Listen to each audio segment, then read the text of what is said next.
Tanghali na nga din pala ito sa mga oras na yan mga mare, at ito na nga at nakatulog na nga din ulit si Baby Amelia. Nakaidlip din pala ako saglit mga mare, pero bumangon kaagad ako kasi meron nga din akong gagawin ngayon. Natuyo na nga din pala itong aking nilabhan nung nakaraang araw mga mare, kaya naman ito at pinagtatanggal-tanggal ko na nga din. Umaambon-ambon din kasi sa mga oras na yan mga mare, kaya yan tinanggal ko na nga din para naman hindi maanggihan at babasa ulit. At habang tutulog pa naman si Baby Amelia sa mga oras na yan mga mare, kaya yan sinamantala ko na nga din yung oras para naman matupi ko tong aking bagong sinamsam na mga tuyo na damit. Ayaw ko na nga din kasi natatambakan ng mga tupiin mga mare, kasi nga habang tumatagal, habang tinititigan mo ngayon ay talaga naman nakakatamad. Aminin nyo man o sa hindi, pero ganun talaga yun at yun yung totoo. Buti na nga lang talaga mga mare at medyo nagiging okay na nga si Baby Amelia sa mga araw na ito, kasi nga naglalaro-laro na nga din siya at nakakagawa na nga din ako ng mga ibang gawaing bahay kahit papano. Kaya naman thank you Lord talaga at hindi mo pa talaga pinabayaan yung bunso ko. Kasi sa totoo lang talagang nakakahasil talaga at damay-damay na nga din lahat. Hindi ko na nga din talaga maasikaso yung iba ko pang aasikasuhin dito sa bahay.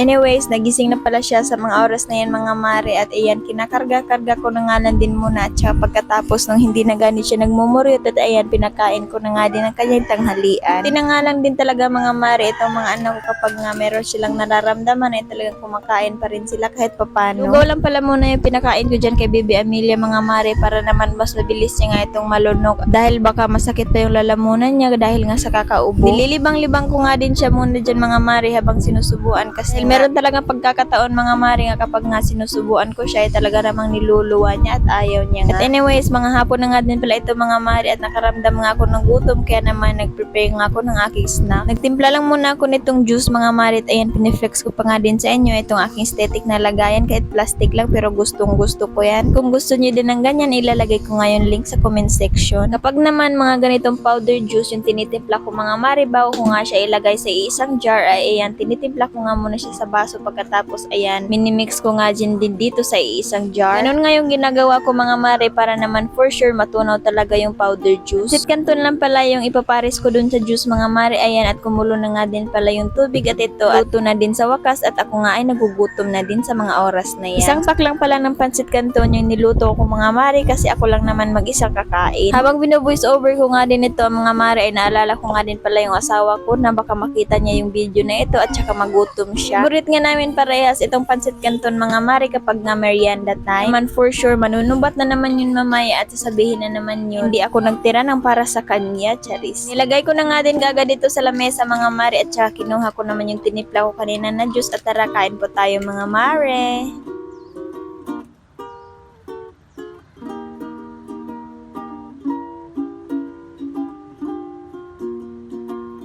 By the ways, marami nga din palang ibang nagtatanong tungkol dito sa mga kagamitan ko dito sa bahay, lalong-lalo na nga itong ating Simplest Vacuum Cleaner. At meron pa nga din pala akong ibang mga kagamitan dito sa bahay na isa-isa ko na nga lang din palang nilagay sa isang bayo. Tulad nga nitong mga cortina at saka nitong wallpaper dito sa loob. Para naman mas mabilis nyo nga mahanap yung product link, ito na nga at pumunta nga kayo sa mismong profile ko at ilink nyo nga yung website, at papunta nga kayo sa mismong site nga ng mga product collection ko. Diyan na nga lahat yung ibang mga hinahanap nyo nga na gusto nyong gamit dito sa bahay. At kung meron naman kayong gusto ay click nyo nga lang mismo yung picture. Pupunta kayo sa mismong shop na gusto nyong pagbilhan. Tulad nga ng mga wallpaper dito nga napadikit ko na nga dito sa loob ng bahay. At itong mga food container at mga paper plate holder na ginamit ko nga nung binyag ni Baby Amelia. At dito naman sa mga kurtina nakasabit na nga dito sa loob ng bahay namin. Kadalasan nyo nga makikita dito mga mare, ito nga yung mga ginagamit ko nga dito lahat sa loob ng bahay.